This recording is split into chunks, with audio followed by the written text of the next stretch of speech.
kinds of behaviors that we can start to change in our populations with digital health devices. Digital health, totally tied in to wearables.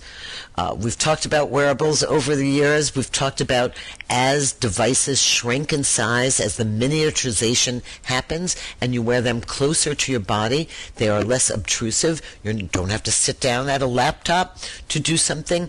You are continually monitoring your activity. Closer to your body, the more able you are to treat it as a natural extension of your body and let it do the work for you. This whole idea of unseen but aware devices are going to be huge, and I'll switch from health to wearable payments for a minute. The forecast is for $500 billion worth of wearable payment each other. Again, internet, sensors, the cloud, these components stay the same, the form factor changes. And I think the new industry that is really ripe this year, finally, is virtual and augmented reality. And that means a lot of news. New ways to create content and make movies, new ways to distribute those things, new channels, new ways to train and educate people, and new accessibility tools for anybody who needs help seeing, hearing this virtual world, and adding information and creating immersive experiences is huge. I like to think about this year as the year when a piece of cardboard changed the whole conversation. This is Google Cardboard. You just has two lenses in it. You slip your mobile device in it. You fold up the cardboard, and immediately you are transported to immersive worlds, whether I'm putting myself in a refugee's shoes, whether I'm looking at the human body or a chemical molecule, I am understanding by being in it, and this costs about $1. So yes, you have Oculus, and yes, you have a HTC Vive and a lot of virtual reality gear coming out, but children can have this wonderful experience for about $1 that's completely immersive and can pave the way for what will be. And finally, my last point, and probably the most profound point, is machine learning. What's machine learning? It's not just that you are now teaching the computer, because we've taught the computer, this is my spreadsheet and this is my document, but when the machine is smart enough to infer from what it knows and make new inferences and new decisions based on input, things are going to change in a really fundamental way. And I'm going to talk about IBM Watson for a moment and cognitive computing. So imagine we take all the medical information that's out there in the world and we feed it to Watson, like for breakfast. Now imagine that Watson can now start to make inferences. So when it says, gee, I've got a rash and my eyes hurt and I've got a fever, it can look through its database, put things together, and say, oh, this must be the disease. And the next time it sees that disease, it can create, it now knows and can identify that disease. So at that point, the systems are making some decisions based on the information that we have given it, building on information in their knowledge base, and things are going to get incredibly amazing and complicated.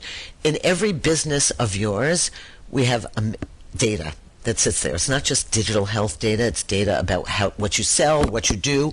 We're not mining that data for enough information, and that will change. And it's such a profoundly scary thing and such a big change that actually Elon Musk has an AI gym now where he is teaching, not gymnasts, but programmers of robots to bring out the behaviors in their robots. So how can you help a robot make a good inference? How can you help them detect a student's performance based on all other students' performance and find out where they're going to fail? These are the questions that we're going to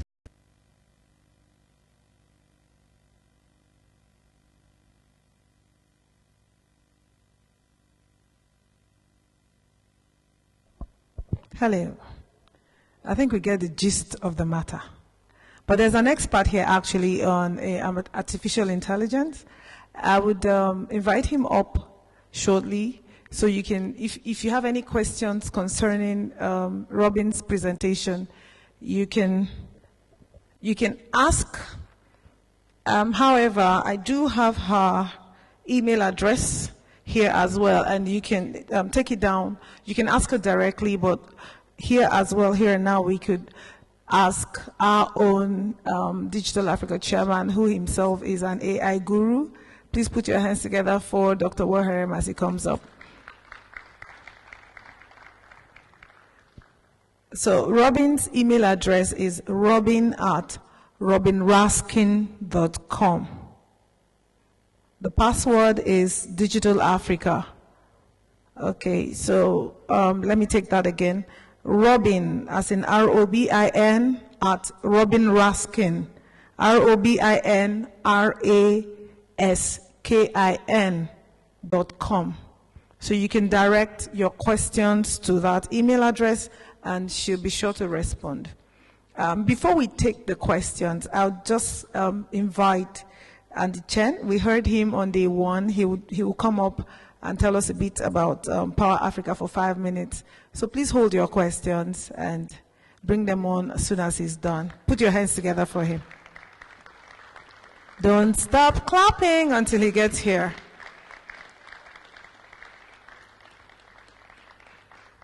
Technical, are we ready? Okay. Hello, everybody. I just want to make a quick announcement coming up. We talk about Internet of Things, and the basic Internet of Things is you need Internet. And if you need Internet, you need power. So power is the essential things to power everything, to do things for Internet. So there are some flyers on the table. It's about the International Power Africa Conference in Zambia late this June. The theme is Electrifying Africa, Affordable Energy Enabling Social Economic Development. This conference invites all of you, and it's not only for power engineer professional, but everyone who's looking to apply off-grid solutions, like the microgrid that I explained the other day, to improve power access in their own communities. What is more notable, amazing, is that IEEE, we select a young female Nigerian American power engineer working in New York to chair the conference in Zambia. So we like you to take the advantage of networking. Furthermore, we will offer a 10% discount if we can get a group of 30 together. And we encourage you to think about attending it. The flyer is on your table there. If you're interested in organizing a group, you can just contact the registrar and Irena, who is the chair of the conference. She will guide you through the process. So, and if you have any questions, I'm still here today, so I'll be happy to explain you more about the conference itself. But thank you very much to give me this opportunity to be able to announce these for. How do we manage threats on social media? And is government, or is the world, or rather the government, doing anything to curb threats on social media? Thank you. Okay. Thank you very much, Obianuju. Yeah, I dwelled on the advantages, and also, sorry, I didn't talk about the disadvantages. The disadvantages of social media are that you no longer have a privacy, and you can no longer say something and you think nobody knows about it. And another thing is that somebody can be using your name to propagate something that is false, and you may not be able to manage it before it goes viral. And by the time it has gone viral, you don't be able to do anything. Another disadvantage is the fact that many of our youth spend most of their time on social media and rarely have time for other things. So, if we're not able to align social media to value creation in Africa, we may have a generation that practically do nothing but have their mindsets based on what is on social media, which is sometimes false and doesn't create value. And then on managing your account on social media, the government, especially all over the world, have not really come out with censor laws as to what is posted on social media, especially in Africa. There are some parts of the world where they have been able to block social media, but here in Nigeria, it's still free, and that is why you see the social media giants are even interested in coming to Nigeria, one, because of our population, and also the fact that we don't have laws that restrict them. So if your account is hacked in social media, it's better you report it.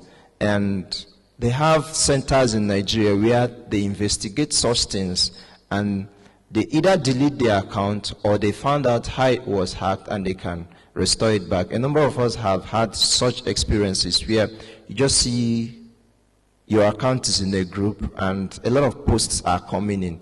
You'll be wondering, where is it coming from? But the best is exit the group and then you report. Most times they will take care of it and they will wipe it out. Thank you very much. I hope that answers your question. Okay, so there's a gentleman over here that put up his hand.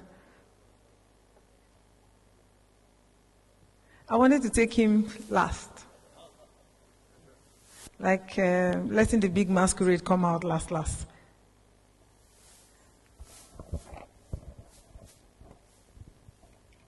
Aulilanya Obona is the name, microscale embedded. I was looking at the figures you were posting and I got a little careful. How do you distinguish between users and subscriptions? Because a number of times people say there are 90 million users, when actually it's one person with 7 devices. How do you do that with your statistics? Thank you.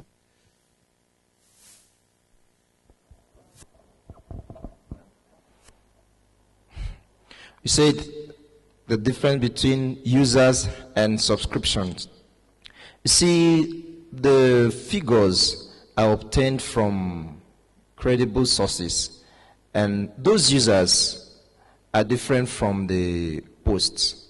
The posts, if you're looking at the posts, they run into billions, but users are quite unique, and they're identified sometimes by the unique the IP addresses they use, their emails, although there are cases of people who have multiple accounts coming from the same locations, but they are quite a negligible amount. Does that answer your question?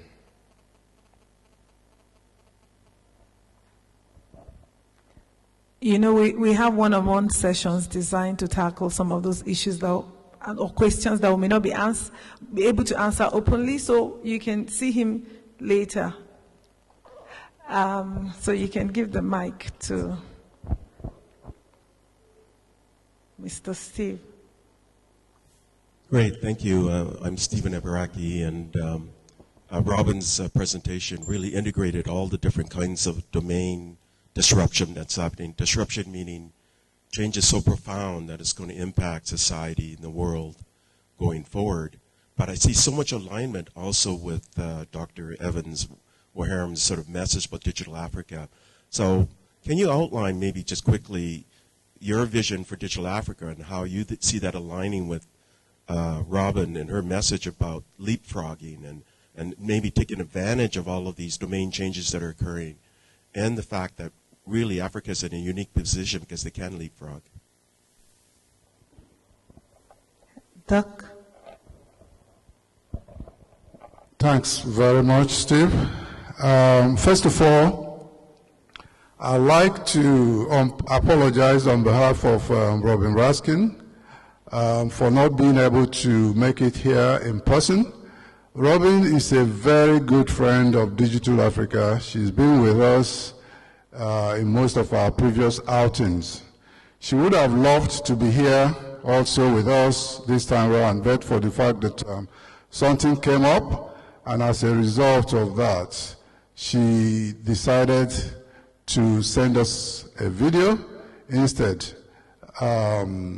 Now, Steve, with regards to your question, well, when we started Digital Africa, myself and a couple of friends, we were discussing, and then we felt that this technology, ICT, is moving so fast. And now, with ICT, there are levels of ICT. In fact, today, people like Schwab are talking about fourth generation, fourth level revolution. Now, in the previous eras of information technology, the era that brought us mainframes, personal, computers, and then eventually the era that made a lot of all these things to be networked, and then the era that also took us to the internet. And now we are moving to the era of Internet of Things with so many exponential technologies all coming together at the same time. Now, when we look at things, with regards to the first, second, and third era, it's almost as if things passed Africa by. As a result of that, there's a wide gap between Africa and the rest of the world with regards to information technology. Now, information technology is something that is so crucial for development. A lot of organizations, a lot of individuals, even international bodies like the United Nations are all talking about the imperative of information technology with regards to development. The imperative of this technology with regard to even assisting less developed countries to be able to leapfrog, development. Now, despite all this, there's still a wide gap between Africa and the rest of the world. We felt that there's a need for this gap to be bridged. There's a need for the gap to be bridged. Now, that's the reason why we started Digital Africa. We are using it to sensitize organizations. We are using it to sensitize ourselves as individuals. Luckily, when you look at people in Africa, they are really not scared of information technology. A lot of people like, this technology. A lot of people even have the ability to master, the technology. When you look at children from Africa and look at children from different other parts of the world, you find out that they are the same. Their love for gadgets are the same. Their ability to, play with these things are the same. There was a time I was in London, and we were in somebody's house, and there were children from the US, children from other parts of Europe, from Britain, and those that came from Africa. Within minutes, they were all together. They were playing. They were, doing all kinds of things with gadgets and asking each other, what level are you on this? What level? And, the conversation was the same. To me, I was just sitting somewhere observing them and telling myself, surely these children are the same. It's almost like if they are a new species. Some of what they can do, some of us adults can't. It's like if they are a new species, it's like if there's a new bond. It's like if there's something that is common to all of, to all of them. So that way I realized here, even our children, are similar. And they have the ability, they can cope. It's just that there are certain things that needs to be done at the level of the government to enforce people a lot more, about this technology, about the level of organizations and ourselves as individuals. It is for this reason we started, this, so that we can help to hasten, because we believe that there's a need for a sense of urgency. We shouldn't, be taking this thing as something that is going to happen in its own time. There should be a sense of urgency. Now, to make matters a little worse, on the horizon right now, there are all these exponential technologies. Robin Raskin mentioned, a lot of them, or a couple of them. Robots, drones, virtual reality, augmented reality, Internet of Things, synthetic, biology or synthetic, health, driverless, cars, cloud, big, data and analytics, and so on and so forth. These things are huge. Each one on themselves are going to cause a lot of changes in the world. And yet, each of them are coming at the same time. And yet, each of them are also affecting one another. They are all affecting one another in countless manners. To me, it's almost like if they are producing a combinatorial explosion. And when this type of thing happens, it portends a new reality, a new world, a new civilization that is unfolding. Which means Africa needs to take this thing even more seriously.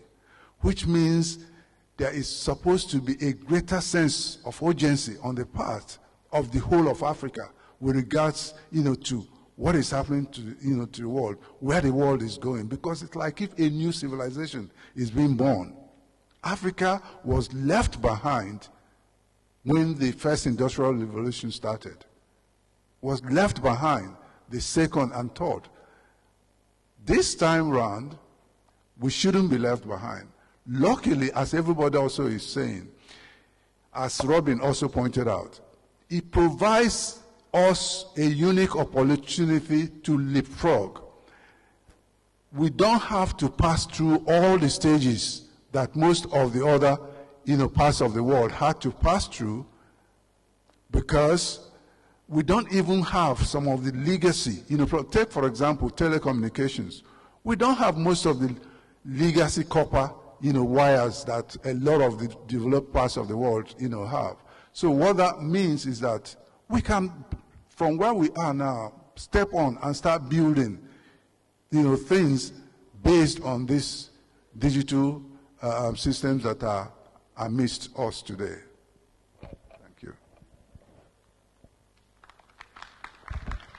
Thank you very much, Dr. Waharam. This brings me to one question, really. How does Africa really leapfrog in order to catch up?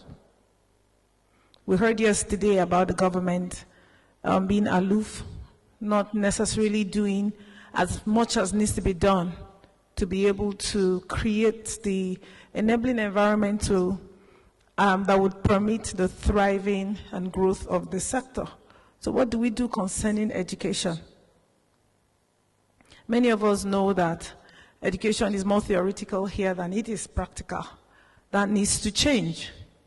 But therein lies the challenge as I see it in all the conversations that has gone on. A gentleman yesterday said that if you go online, you can actually find self-tutoring sites that will enable you learn some of these things that you may not be able to learn in the classroom if you develop the interest. At this time, I would really like to throw the challenge out to the youth. What are you doing with your time? What are you doing with the internet? They said something about the number of hours that Africans spend on social media. That time could be put to better use, using the same tools to develop yourself. And then we can come up with one word that has been heavy on my mind since yesterday, and Stevie Baraki mentioned it when he said disruption. The only way we'll be able to get that change is to work out a purpose of a kind of like way of bypassing the government and doing something that eventually catches their attention, like Esoko is doing in Ghana. Disruption. Can we spend time finding strategies to bypass these government bottlenecks that are preventing us from advancing and making giant strides towards catching up with the rest of the world? These are thoughts that have been assailing my mind, and I thought I should share with us. Let's think about that as technology producers, as businessmen, as young innovators, as students. What can you do to bring about a change in your own environment? On that note, I would draw the curtain on this morning's session and say a very big thank you to Chibike for coming, and to Dr. Waharem also for rescuing us in the absence of Robin Raskin. Please put your hands together for them. After this, we're going to be having coffee break, and then we'll come for the next session. Thank you.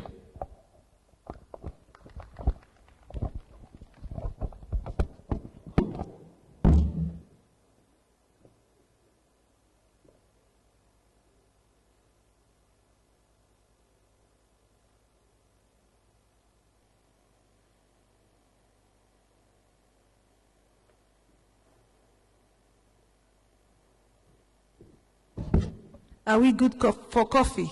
Are we ready? Okay, ladies and gentlemen, coffee is served.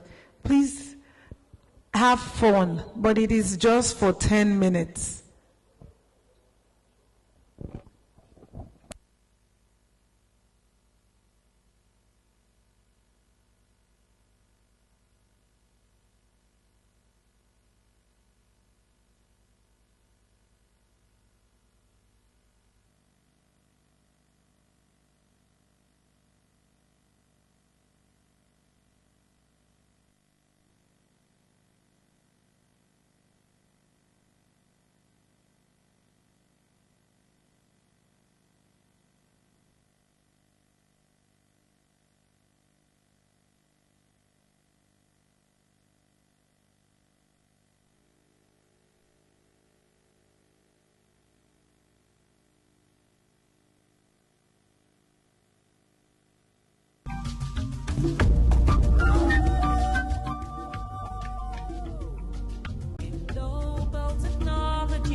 where technology extends.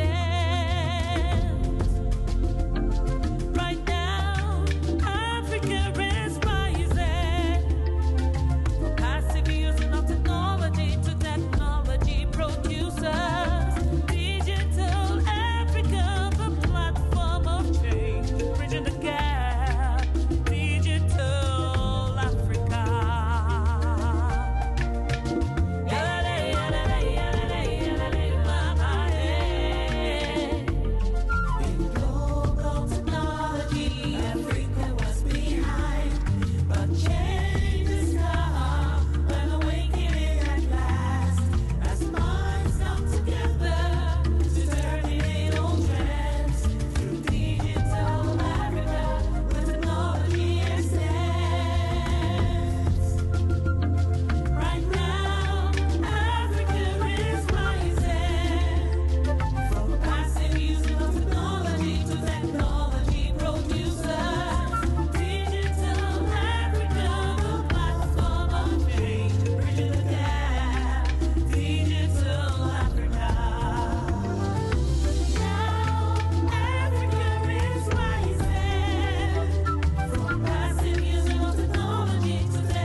Hello, everyone. Welcome back from coffee break. I hope we all enjoyed it. Now there are sheets on the table that there are questionnaires that call for your evaluation. Please, I'd like us to take time out to read them, fill them up. They are really a way to help us get better at what we do. Also may I have everybody's attention, please? Some tables are calling for my attention more than others. Okay, so please, we need your feedback to make us better. So please take time, read it. Do not ignore it. And then there's the last line says suggestions for next year's theme. We want you to be part of the conversation that determines what we talk about. So please take your time and fill it out. The hostesses will be coming round now to get them. The reason being, we'd like to be able to announce at the end of this meeting what we want to discuss next year. Thank you very much. And give yourself a round of applause. While we're doing that, we're going to go straight into the next session. I have here somebody I've only heard of or read about or, on TV, radio. He's an author, leadership development coach, a transformational speaker with great capacity to communicate success and leadership relationship principles in a relevant and practical manner. He's an alumnus of the International Visitor Leadership Program under the United States Department of State. He was honored in March 2010 by the mayor of Pensacola, Florida, as an honorary citizen of Pensacola, Florida in the United States of America. He is also an alumnus and facilitator with the Institute for National Transformation here in Abuja. I could actually go on and on and on and on and on and on, but please put your hands together as I welcome to the podium none other than Sam Oye. Come on, keep the applause going. Please. We are moving on. Next, we've had him here for 3 days. I hear that he has a history of over 100, or I read that he has a history of over 100 senior executive leadership roles, significant global contributions. I can assure you, because I've had that experience here. We've all had that experience when he voiced, in response to what was discussed here, immediately offering to raise a team of investors to intervene in a particular situation. I'm sure we all know. Okay, so he has several awards and recognitions. His name is Stephen Ibaraki. Put your hands together for him. He's an IDG IT World Canada writer, blogger, multiple award-winning serial entrepreneur, and executive board chairman. A few of his roles include the founding chairman of Global Industry Council, part of UNESCO-founded International Federation of Information Processing, board vice chairman of so many organizations. I don't think that applause was resounding enough. To join them here, I would like to invite the co-founder director at 440.ng. His name is Chikanwobi. He's been an entrepreneur investor focused on the IT industry in Africa for 15 years. Please put your hands together for him as he makes his way up to the stage. He founded and ran MTech between 2010 and 2008, growing it to become Africa's dominant mobile content company with market-leading operations in 6 countries, including Nigeria, Kenya, and Ghana. A whole lot can be said about these men here. There'll be one more person joining them. He's yet on his way, but we're going to get a session underway as I invite Pastor Sam Oye to make his presentation.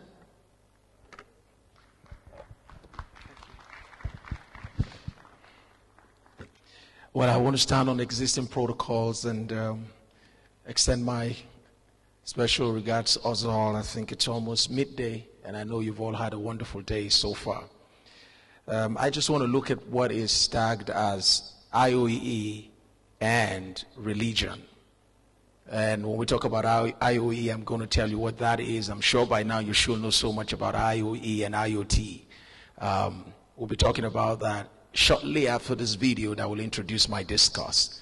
I'd like you to please watch this video.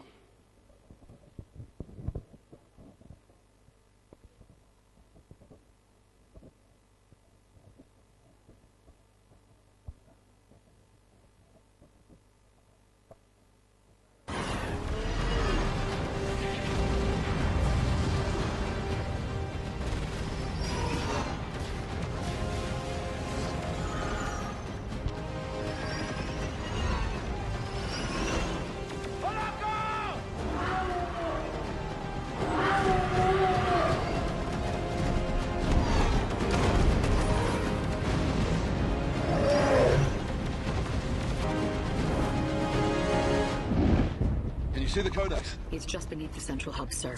But I'm compelled to warn you. Breaching the Genesis chamber is a Class B crime, punishable... Nobody cares anymore, Helix. The world is about to come to an end.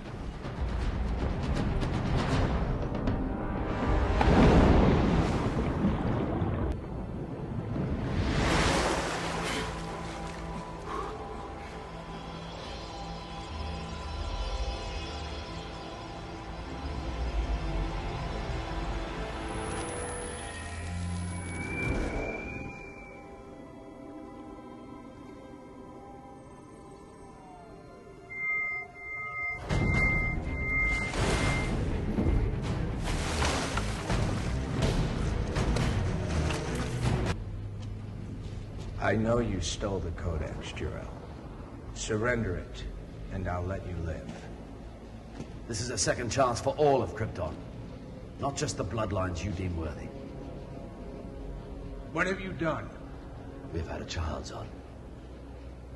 A boy child. Krypton's first natural birth in centuries. And he will be free. Free to forge his own destiny.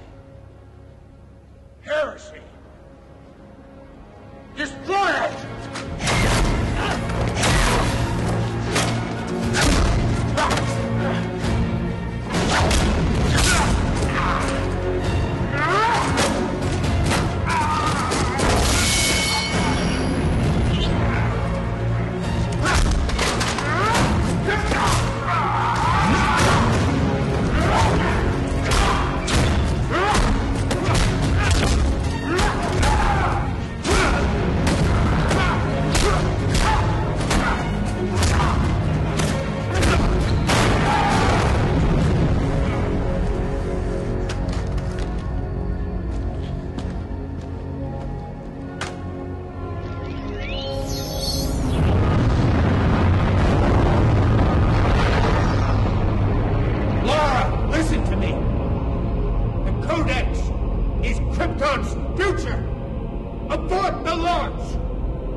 It's a fight for the Codex, and that's what Man of Steel was all about.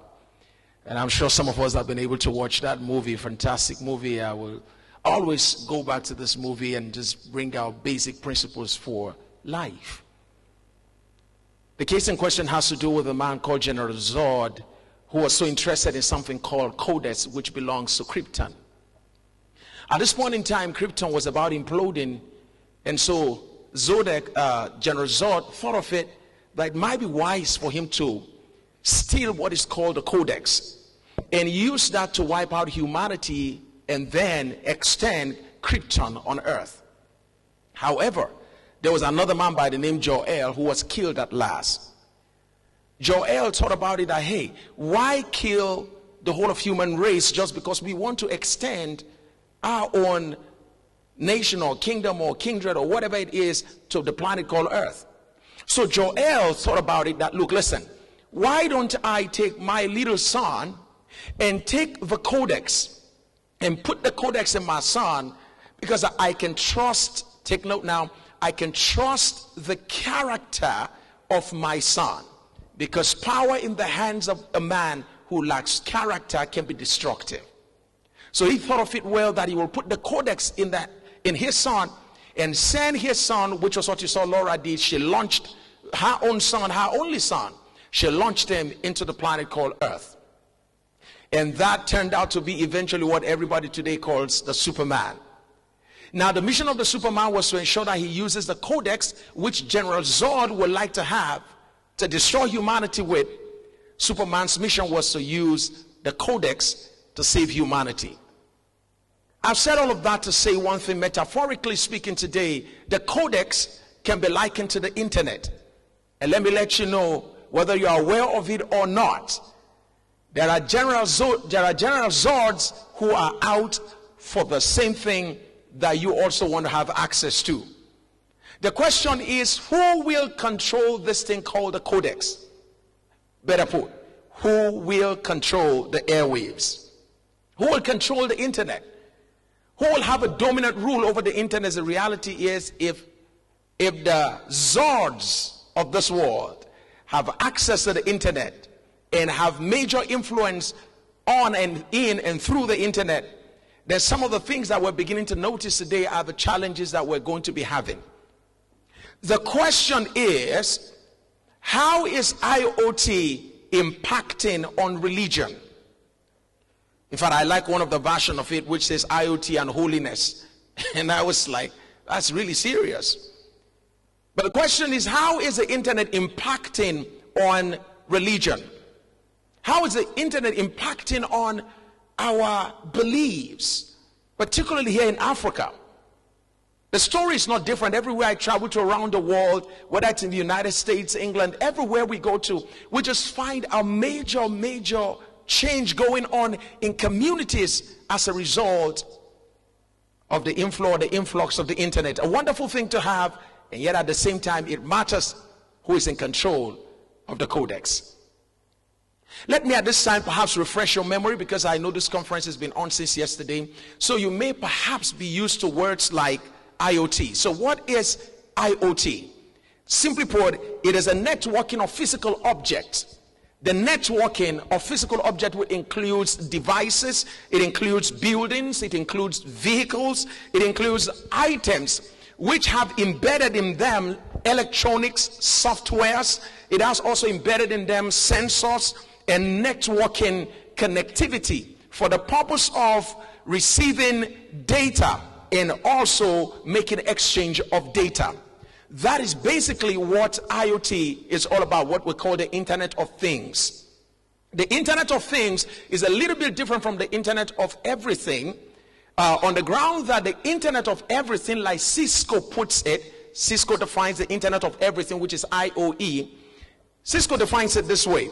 It says it is networked connection of people, processes, data, and things. So you can see that the Internet of Everything also includes the Internet of Things. But the Internet of Things does not necessarily extend itself to the Internet of Everything, meaning one is inclusive, the other is exclusive.